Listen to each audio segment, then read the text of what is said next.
Physics के कल बात किए थे, आज भी बात कर रहे हैं। अच्छा लगता है तो लाइक और सब्सक्राइब ज़रूर कर देना। तो आज क्वेश्चन कल बात किया था तो आज कर रहे हैं। पहला क्वेश्चन है, प्रकाश के परिवर्तन क्या है? प्रकाश के परिवर्तन से क्या समझते हैं? किसी प्रकाश स्रोत से आ रही प्रकाश के किरणें चिकनी या चमकीली सतह से टकराकर वापस लौटने की घटना को प्रकाश का परिवर्तन कहते हैं।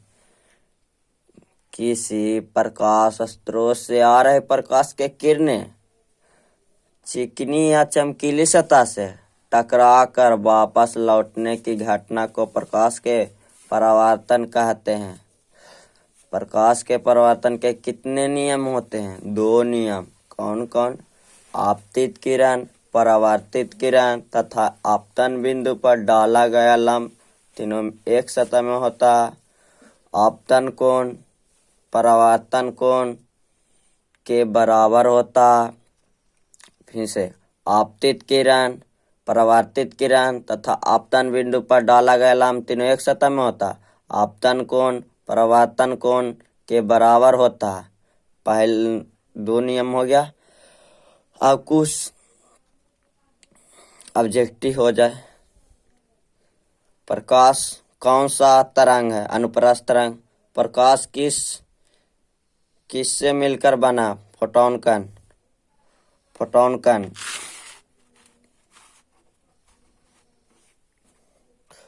प्रकाश में निर्वात में चाल कितना होता है? 3 × 10⁸ मीटर प्रति सेकंड।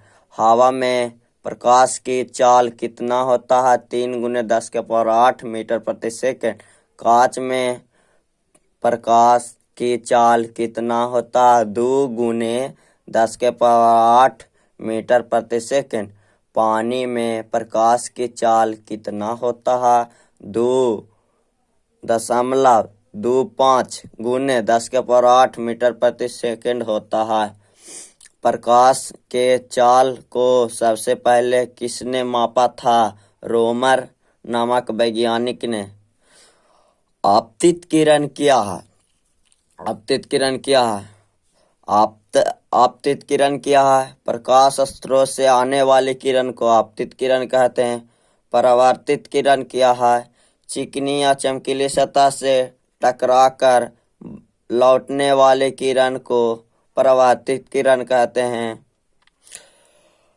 अभिलंब क्या है?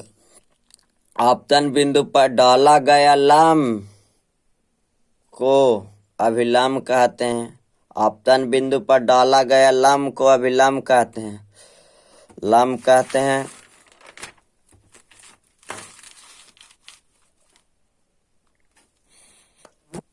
आपतन बिंदु क्या है?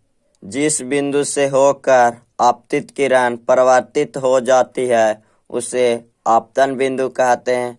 जिस बिंदु से होकर आपतित किरण परावर्तित हो जाती है उसे आपतन बिंदु कहते हैं। आपतन कोण क्या है? आपतित किरण और अभिलंब के बीच बना कोण को आपतन कोण कहते हैं।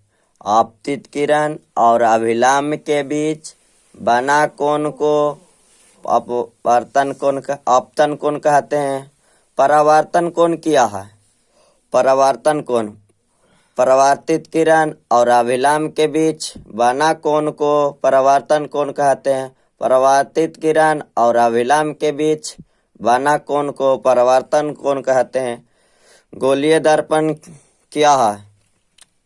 गोलीय दर्पण क्या है? गोलीय दर्पण किसी खोखले गोले का वह भाग जिसका एक भाग रंजित हो या रंगा हुआ हो, उसे दूसरा भाग प्रकाश का परावर्तक हो, उसे गोलीय दर्पण कहते हैं। गोलीय दर्पण कितने प्रकार के होते हैं? 2 प्रकार के। गोलीय दर्पण कितने प्रकार के होते हैं? 2 प्रकार के। अवतल, उत्तल। अवतल दर्पण क्या है? वैसा दर्पण जिसका परावर्तक सतह धंसा हुआ हो। वैसा दर्पण जिसका परावर्तक सतह धंसा हुआ हो उसे अवतल दर्पण कहते हैं, चित्र भी है देखिए। उत्तल दर्पण, वैसा दर्पण जिसका परावर्तक सतह उभरा हुआ हो उसे उत्तल दर्पण कहते हैं। अवतल दर्पण और उत्तल दर्पण में अंतर। अवतल दर्पण का परावर्तक सतह धंसा हुआ हो, उत्तल दर्पण का परावर्तक सतह उभरा हुआ हो।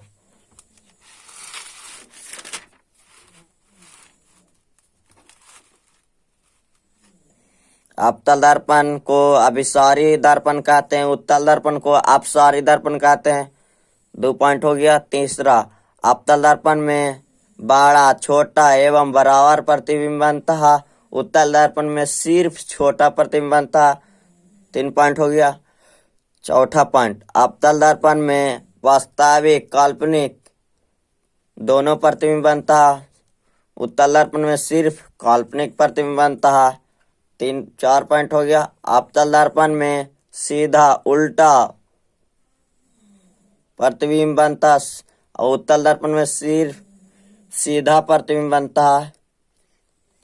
प्रतिबिंब क्या? किसी प्रकाश स्रोत से आ रही प्रकाश के किरणें दर्पण से परावर्तन के बाद जिस बिंदु पर मिलती है या मिलती हुई प्रतीत होती है उसे प्रतिबिंब कहते हैं। किसी प्रकाश स्रोत से आ रही प्रकाश के किरणें दर्पण से परावर्तन के बाद जिस बिंदु पर मिलती है या मिलती हुई प्रतीत होती है उसे प्रतिबिंब कहते हैं। प्रतिबिंब के कितने प्रकार होते हैं? 2 प्रकार। कौन कौन? वास्तविक प्रतिबिंब, काल्पनिक प्रतिबिंब। वास्तविक प्रतिबिंब क्या? किसी प्रकाश स्रोत से आ रहे प्रकाश के किरणें दर्पण से परावर्तन के बाद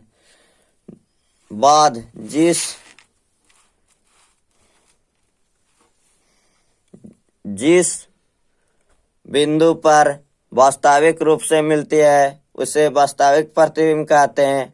किसी प्रकाश स्रोत से आ रहे प्रकाश के किरणें दर्पण से परावर्तन के बाद जिस बिंदु से वास्तविक रूप से मिलती है उसे वास्तविक प्रतिबिंब कहते हैं। काल्पनिक प्रतिबिंब क्या? किसी प्रकाश स्रोत से आ रहे प्रकाश के किरणें दर्पण से परावर्तन के बाद जिस बिंदु पर काल्पनिक रूप से मिलती हुई प्रतीत होती है उसे काल्पनिक प्रतिबिंब कहते हैं। वास्तविक प्रतिबिंब में अंतर। वास्तविक प्रतिबिंब में अंतर निम्नलिखित है। वास्तविक प्रतिबिंब वास्तविक कटान से बनती है, काल्पनिक प्रतिबिंब काल्पनिक कटान से बनती है। वास्तविक प्रतिबिंब उल्टा होता है, काल्पनिक प्रतिबिंब सीधा होता है। वास्तविक प्रतिबिंब को पर्दे पर उतारा जाता है, काल्पनिक प्रतिबिंब को पर्दे पर नहीं उतारा जाता। 3 पॉइंट बोल दिए। समतल दर्पण में बना प्रतिबिंब आकृति कैसी होती है?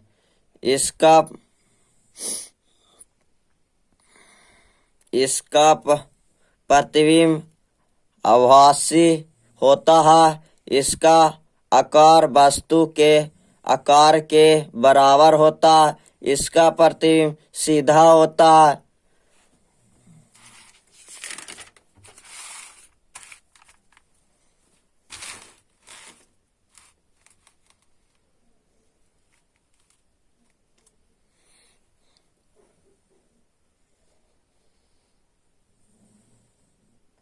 बिना दर्पण से जितना आगे होता है प्रतिबिंब दर्पण से उतना ही पीछे होता है।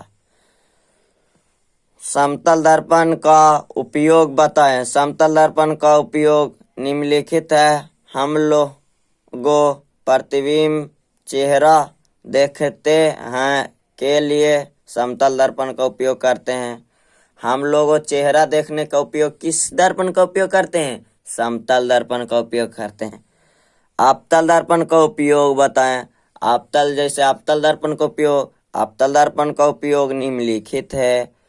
गाड़ी के हेडलाइट में किया जाता है अवतल दर्पण का उपयोग। जो गाड़ी वाला हेडलाइट रहता है अगला उस किसका बना होता? अवतल दर्पण का।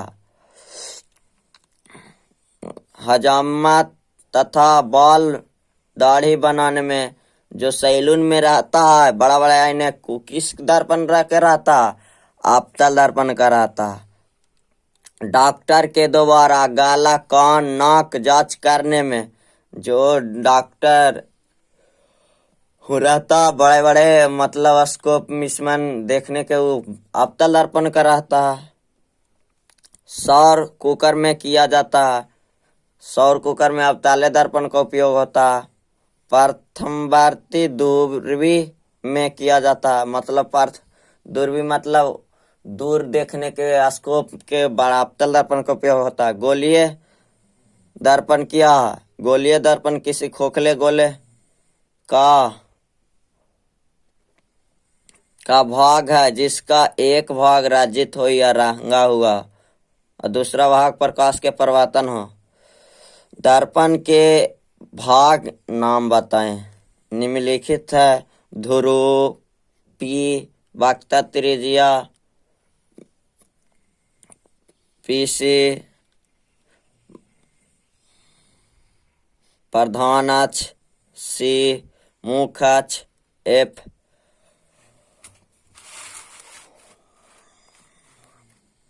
फोकस दूरी। दोबारा ध्रुव क्या है? ध्रुव दर्पण के मध्य बिंदु को ध्रुव कहते हैं। दर्पण के मध्य बिंदु को क्या कहते हैं? तो ध्रुव कहते हैं। ध्रुव को पी से सूचित किया जाता है। वक्रता केंद्र क्या है? गोलीय दर्पण जिस खोखले गोले का वह भाग उसके केंद्र को वक्रता केंद्र कहते हैं, इसे सी से सूचित करते हैं। वक्रता त्रिज्या क्या है? ध्रुव और वक्रता केंद्र के बीच की दूरी को वक्रता त्रिज्या कहते हैं। ध्रुव और वक्रता केंद्र के बीच की दूरी को वक्रता त्रिज्या कहते हैं। इसे आर से सूचित किया जाता है। प्रधान अक्ष या मुख्य अक्ष क्या है? वक्रता केंद्र और ध्रुव को मिलाने वाली रेखा को प्रधान अक्ष या मुख्य अक्ष कहते हैं। इसे पीसी से सूचित किया जाता है। मुख्य फोकस किसे कहते हैं? प्रधान अक्ष के समांतर आ रही प्रकाश के किरणें दर्पण से परावर्तन के बाद जिस बिंदु पर मिलती है या मिलती हुई प्रतीत होती है उसे मुख्य फोकस कहते हैं। इसमें बहुत सारा मुख्य फोकस पर क्वेश्चन याद हो जाएगा। कह देगा कि अवतल दर्पण के मुख्य फोकस, उत्तल दर्पण के मुख्य फोकस और उत्तल लेंस के मुख्य फोकस, अवतल लेंस के मुख्य फोकस। चित्र है, चित्र देख लीजिए।